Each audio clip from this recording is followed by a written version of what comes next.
안녕하세요. 교사 곽규근입니다. 오늘은 25년 10월 전국연합학력평가 독서 21번부터 23번까지 문제와 지문을 한번 살펴보도록 하겠습니다.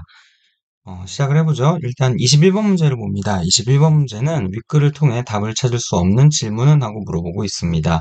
이 문구의 내용을 보면 질문의 답이 윗글의 내용으로 제시되고 있는지를 확인해야 되겠죠. 그러니까 질문 형태로 바꿔놓은 내용일지 문제라고 생각하시면 됩니다. 그러니까 1번부터 5번까지의 답의 내용이 지문에 있어요. 그러면 첫 번째 문단부터 읽어 나가시면서 이 내용들이 있었는지를 읽으면서 중간에 확인을 하면 교차 확인하면서 풀어갈 수 있겠죠.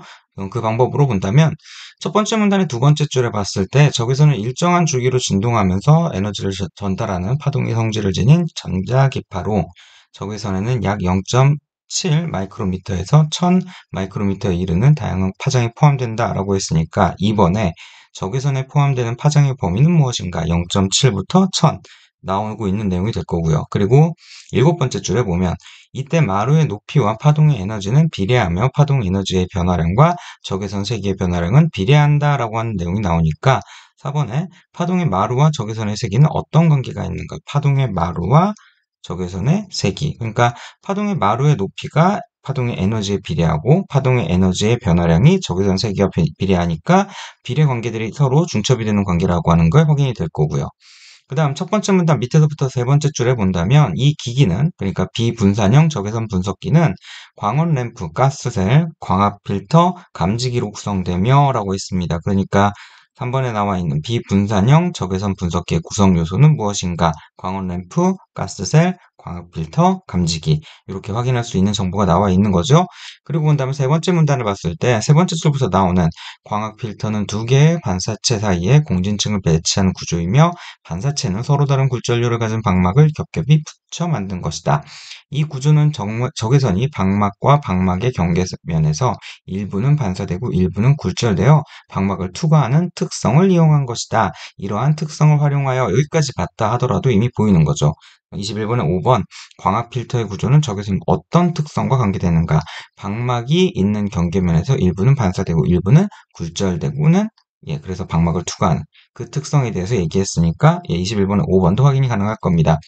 그러면 지금 다 확인이 됐으니까 21번에 1번 요 반사체를 구성하는 방막의 소재라고 했는데 요건 나머지 뒷문 문단에서도 다뤄지고 있지 않은 내용이니까 이 녀석 1번이 답이 되는 거겠고요. 다음 문제 가봅니다. 22번을 보면 기억의 이유로 가장 적절한 것은 하고 물어보고 있습니다. 수업을 같이 쭉 들어왔던 학생들이라고 한다면 3월 달부터 계속 이런 기억의 이유를 물어보는 문제들에 대해서 얘기한 게 있는데요. 같은 맥락으로 한번 다시 정리해 보자면 일단 기억은 비분산형 적외선 분석기에 대한 얘기 가운데 특정 기체를 선택적으로 감지하는 데 뛰어난 성능을 보인다라고 했던 내용입니다. 그럼 기억의 이유로 가장 적절한 걸 찾아야 되는데 자, 이 기억의 이유라고 하는 걸 잘 생각을 해보면 기억과 1번부터 5번까지 선지의 관계를 생각을 해볼 수 있을 겁니다. 그러니까 우리가 골라야 되는 1번부터 5번까지의 선지 중에 하나는 기억의 이유에 해당이 되는 거죠. 그렇다고 한다면 기억은 1번부터 5번까지의 이유, 그러니까 결과, 이 관계들 갖고 좀 본다면 기억은 1번부터 5번까지의 결과가 되는 것이고 1번부터 5번까지의 선지들은 그 중에 하나는 기억의 이유가 되는 겁니다. 말을 바꿔볼까요? 결과라고 하는 말을 결론으로 바꾸고 이유라고 하는 말을 전제로 바꾼다면 관계가 동일한 관계가 될 겁니다. 또 하나 더 해볼까요? 주장과 근거요. 그러니까 기억을 이유로 해서 1번부터 5번까지 그런 결과가 나온다라고 하는 게 될 테니까 그 관계를 본다면 주장과 근거의 관계. 그러면 이 둘의 관계는 어땠어야 될까요? 주장과 근거의 관계로 자주 얘기했던 게 있습니다. 어떤 주장을 하려면 그 주장의 근거는 주장의 내용과 일치하는 내용이어야 한다라고 얘기했습니다. 자주 예를 들었던 거지만 누가 잘생겼다라고 하는 주장을 할 거면 얼굴을 보여주는 근거를 대야 된다라고 얘기를 했습니다. 까먹지 말자고 그런 자꾸 예시를 드는 건데요. 이 둘의 내용은 일치해야 됩니다. 그러니까 기억의 내용과 일치하는 내용의 답변을 찾으면 되겠죠. 그러면 기억의 내용과 일치하는 답변이 되려면 기억은 뭐에 대한 얘기였냐면 비분산형 적외선 분석기에 대한 얘기였습니다. 그러니까 비분산형 적외선 분석기에 대한 설명으로 1번부터 5번까지 내용 가운데 맞는 거를 찾아가면 되겠죠.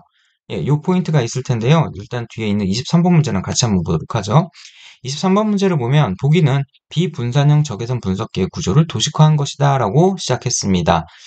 계속 말씀드리는 것 중에 하나인데, 요거는 1학년이니까 이만큼 좀 나오는 거고요. 한 2, 3학년 올라가면 요 문제는 이렇게 나올 겁니다. 보기를 바탕으로, 아니, 위크를 바탕으로 보기를 이해한 내용으로 적절하지 않은 것은 하고 있는 저 말 하나만 나올 수 있죠. 지금은 설명을 준 겁니다. 그러니까 보기의 내용은 비분산형 적외선 분석기의 구조라고 하는 거죠. 따라서 우리는 이 23번 문제를 제대로 풀려면 비분산형 적외선 분석기의 구조에 대해서 설명하고 있는 내용이 필요할 겁니다. 따라서 22번도, 23번도 모두 비분산형 적외선 분석기에 대한 정보가 필요합니다. 사실 이 글 자체가 그거에 대한 정보이기도 했고요. 그러면 이 글의 내용을 한번 정리를 해보자면 이런 얘기를 하고 있죠. 광원 램프에 전원이 공급이 되면 적외선이 방출돼서 가스셀로 간답니다. 그러면 그 가스셀에는 기체 분자와 측정 대상인 그 기체가 같이 있는 상태고요. 특히 이 적외선이라고 하는 녀석은 파동의 성질을 지닌 전자기파로 일정한 주기로 진동을 하고 다양한 범위의 파장이 포함되고 있다는 겁니다. 그리고 가스셀에 있는 기체 분자는 두 개 이상의 원자가 결합한 구조고 그 결합 상태에 따라서 고유한 진동수를 갖게 되는데 만약 이 적외선의 어떤 파장과 측정 대상인 기체가 진동수가 일치한다면 적외선이 갖고 있던 파동 에너지는 기체 분자의 진동 에너지로 흡수된다는 거죠. 그러니까 적외선이 갖고 있던 파동 에너지는 감소하는 거고요. 그것이 기체의 분자량에 비례하면서 흡수가 되고 기체 분자의 진동 에너지는 증가하는 것. 이 현상이 일어나는 곳이고요. 그다음 이 가스셀을 통과한 이 적외선이 광학 필터로 오게 되는데 이 광학 필터는 반사체 그러니까 서로 다른 굴절열의 방막을 얇은 막을 얘기하는 겁니다. 얇은 막을 겹겹이 붙여놓은 것들인데 일부는 그러니까 적외선의 일부는 방막의 경계면에서 반사되고요. 적외선의 일부는 굴절되어 방막을 투과한다고 했습니다. 특히 특정 파장의 적외선만을 통과시키는 것이 가능하다라고 얘기를 했고요. 다른 파장의 적외선을 필터를 통과하지 못하게 하면서 예, 통과한 그러니까 필터를 통과한 반사체를 통과한 그 적외선은 만약에 그렇게 통과하더라도 공진층에서 상쇄되거나 반사된다고 얘기를 했는데 그러면 여기를 통과하는 특정 파장의 적외선은 무엇이냐라고 하면 아까 저 가스셀에서 기체 분자의 진동수와 일치하는 파동의 진동수를 가졌던 적외선 그것만 통과한다는 거죠. 그러니까 반사된 적외선들이 있고요. 상쇄된 적외선들이 있고요. 그리고 저 반사체를 통과해서 공진층까지 간 적외선이 있는 겁니다. 그럼 이 공진층으로 들어온 적외선은 반사체 사이에서 반사되면서 왕복하고 특히 중첩되면서 마루의 높이가 커진다라고 얘기를 합니다.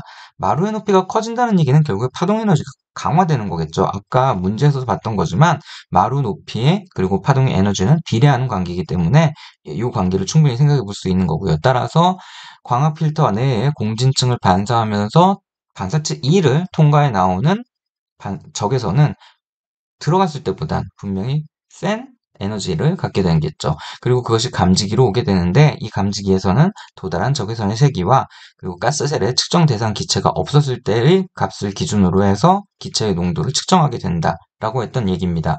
그러면 이 내용을 가지고 이제 22번부터 한번 풀어본다면 22번에 기억의 이유로 가장 적절한 것을 내놓고 나와 있을 때 여기 두 번째 문단의 다섯 번째 줄을 보면 기체 분자는 두 개 이상의 원자가 결합한 구조로 이루어져 있으며 원자들의 결합 상태에 따라 고유한 진동수를 지닌 진동 운동을 한다라고 했습니다. 2번을 보면 기체 분자의 진동 운동, 방금 얘기한 거죠? 적외선의 진동수와 관계없이 일정하기 때문이다라고 얘기했습니다.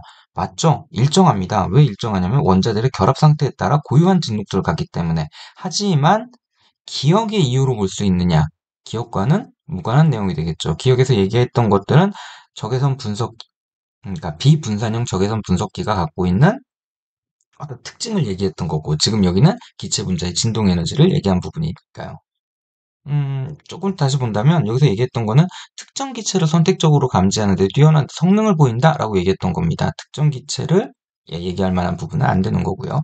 그 다음 보겠습니다. 그 다음 보면 두 번째 문단 일곱 번째 줄에 보면 이때 가스셀에 들어온 적외선 중 특정 파장의 적외선이 진동수가 일치하는 기체 분자를 만나면 해당 적외선이 지닌 파동 에너지는 분자 내부의 진동 에너지로 흡수된다라고 했습니다. 1번 보면 기체 분자 내부의 진동 에너지는 특정 파장의 적외선에 흡수되기 때문이다. 흡수의 방향이 잘못돼 있죠. 적외선에 흡수되는 게 아니라 기체 분자 진동 에너지에 흡수되는 거겠죠. 그러니까 특정 파장의 적외선의 파동 에너지가 기체 분자의 내부의 진동 에너지에 흡수되는 것. 그러니까 1번도 적절한 건 아니겠고요. 그 다음 보면 아까 봤던 두 번째 문단 다섯 번째 줄인데요. 기체 분자의 진동수가 적외선의 세기에 비례하여 일정하게 증가하기 때문이다라고 얘기를 했습니다. 진동수가 기체 분자의 진동수가라고 얘기를 했어요. 예, 요거는 적외선의 세기에 비례하여 일정하게 하는 것이 아니라 2번에서 했던 것처럼 진동수가 상관없고요. 원자들의 결합 상태에 따라서 고유한 진동수를 가진다고 했습니다. 그리고 두 번째 문단 일곱 번째 줄 쫙 읽어보면 여기 내용 보면 뭐라 했냐면 이때 가스셀에 들어온 적외선 중 특정 파장의 적외선이 진동수가 일치하는 기체 분자를 만나면 해당 적외선이 지닌 파동 에너지는 분자 내부의 진동 에너지로 흡수된다. 이로 인해 특정 파장의 적외선은 기체 분자의 양에 비례하여 파동 에너지가 감소하면서 기체 분자에 흡수되지 않은 다른 파장의 적외선들과 함께 광학 필터로 들어간다라고 얘기했습니다. 4번 기체 분자가 적외선의 다양한 파장 중 진동수가 동일한 파장만을 흡수하기 때문이다. 이게 답인 거죠? 이게 답입니다. 5번에서 얘기했던 걸 한번 본다면 적외선이 진동하는 주기를 변화시켜서 기체 분자 내의 원자의 결합 상태를 변화시키기 때문이다 라고 얘기했는데 확인되지 않는 내용이고 또 하나 적외선이 진동하는 주기를 변화시킨다라고 했는데 적외선이 각자 나름 갖고 있는 파장이 있다라고 했죠. 그래서 그 주기를 변화시킨다라고 하는 얘기는 언급된 게 없었습니다. 그 다음 23번 문제를 보면 1번 이렇게 얘기합니다. A에서 방출될 때와 A 광원 램프고요. C로 들어갈 때 파동 에너지, C는 반사체입니다. 첫 번째 반사체요. C로 들어갈 때 파동 에너지가 같은 적에서는 E에서 감지되지 않았겠군이라고 얘기했습니다.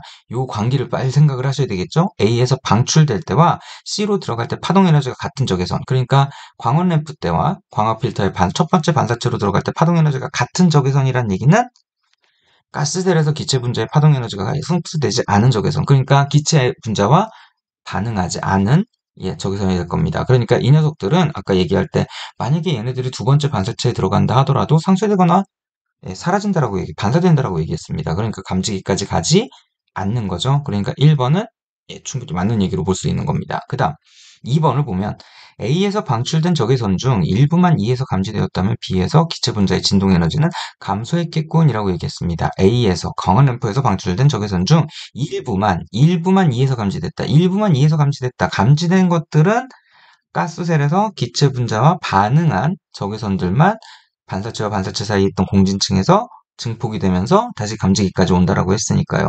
그러면 이 얘기인즉 가스셀에서 적외선의 파동 에너지가 기체 분자의 진동 에너지로 흡수되는 일이 일어났다는 얘기인 거겠죠. 그러면 B에서 기체 분자의 진동 에너지는 감소했겠군이 아니라 증가했겠군이 맞을 겁니다. 그러니까 2번, 이 답이 지금 틀린 걸로 보이는 거고요. 3번 확인합니다.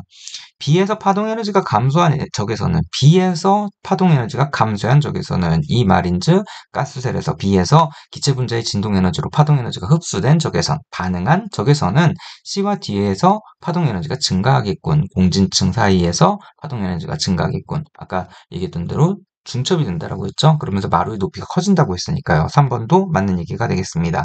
4번 봐보겠습니다. 4번을 보면 B에 들어있는 기체 분자의 양이 많아질수록 E에서 감지되는 적외선의 세기는 작아지겠군이라고 얘기를 했습니다. 그러면 지금 이 관계가 지금 보여야 되는데 B에 들어있는 기체 분자의 양이 많아질수록 적외선의 세기는 작아지겠군. 그런데 기체 분자의 양에 비례해서 적외선의 파동 에너지가 감소한다라고 되어 있습니다. 그러니까 요 내용을 생각을 해본다면 파동 에너지의 변화량과 적외선 세기의 변화량은 비례한다라고 얘기했거든요. 그러면 파동 에너지의 변화량에 감소를 한다면 적외선 세기의 변화량도 감소하는 게 되겠죠. 그러니까 아까 얘기했던 비례가 중첩되어 있는 그 관계들을 생각을 해본다면 충분히 4번의 답은 맞다라고 얘기할 수 있을 거고요. 5번 가봅니다.